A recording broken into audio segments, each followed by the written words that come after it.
All right, so here's my inflatable Mercury. So I just got my registration done for it, and I did two different methods. I bought this stencil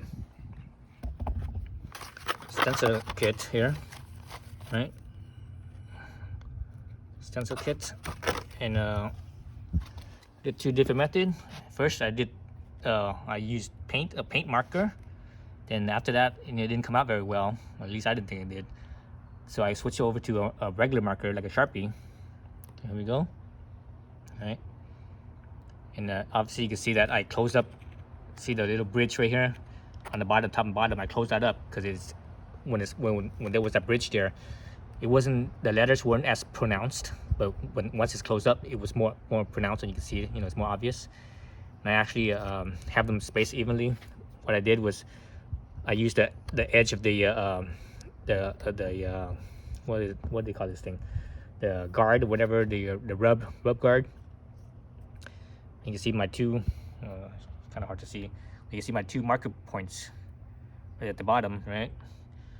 So each letter I did that, and I also did a little space between you're supposed to leave the space between here. So I used a number 1 because the number 1 has a smaller space.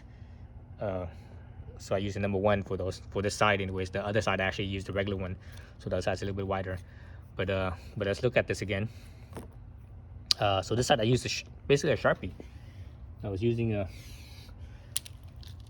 Sharpie. I had both of these are used, so I had to do one, and one of them kind of got dried, and I used the other one, and the other one sort of got dried too. So I think if you had a fresh one, you could probably do at least one side, if not both sides. Should be able to do both sides. But anyways, I had to do 2 coats. So the first coat, it basically looks like that. You see how it's not solid, right? So I have to do another coat. Now it's solid. I think I could have done it more solid if it was on the first coat, if I had marked it slower. Because I was going back and forth pretty fast, so it left those open where the mark's not completely solid. When I went back and did the second one, I slowed down a little bit, and it was definitely solid. So that, and also the reason why I switched to a marker was, if you look at the edges here, you see a little bit of blotching, right? And the blotching was when the marker was more fresh, more wet. As I went on to the last. So this is where I ended. You see, there's less blotching on the edges. So that's why I switched to the marker, to the Sharpie, to a Sharpie, right? And this is just a regular Sharpie with a fine point. I didn't have a fat one. It'd be much easier and faster, and probably more solid too. I think if you had one of those fat Sharpies, or the fat, big tip markers, not a fine point like this one is. But you use what you got. So before I did that, on this side, I used a paint-based marker. So here it says oil-based paint. So it's not a regular Sharpie, right? So it says Sharpie, that's a brand, but this is an oil-based paint. And when I first did that, with those stencils, man, the blotching was so bad because this is more runny. The paint was kind of runny a little bit. The blotching was so bad, and I cleaned it up quite a bit.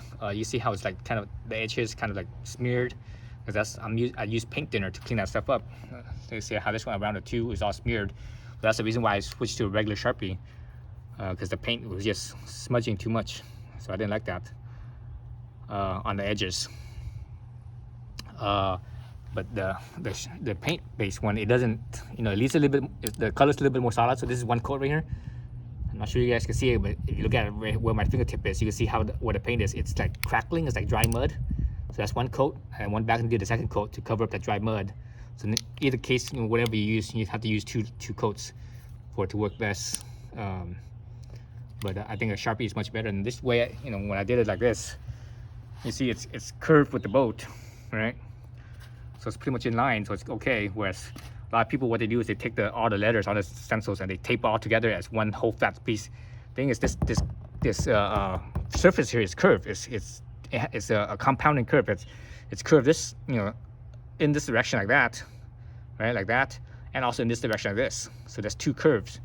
So you can't stick those stencils on because it doesn't, you know, it doesn't fit very well. It won't be like, see how this is like nice and even and straight across. So it has actually had a little bowl to it, but if you do the other way, it won't be like that. It'll be all kind of goofy because of that double curve, the compounding curve. So anyways, again, I definitely recommend using just a fat Sharpie instead of any type of paint. You know, a lot of people use spray paint because I didn't want to do the spray painting because it's a lot of work. You have to like tape up everything and mask all this other stuff all around here. It's a lot of work, so I was like, forget that. And with paint, it blotches too. You have to be very careful too because, you know, you spray too much, it's runny. So no to the oil-based paint. Just use a regular Sharpie. It's much better that way, I think. But it's a fat tip regular Sharpie. So I just have one last thing to go over is this one and the other C. This C and the other C. I just wanted you guys to see the difference between one coat and two coats. How much more solid it is, how much darker it is. All right, so yeah, that's that. Thanks for watching.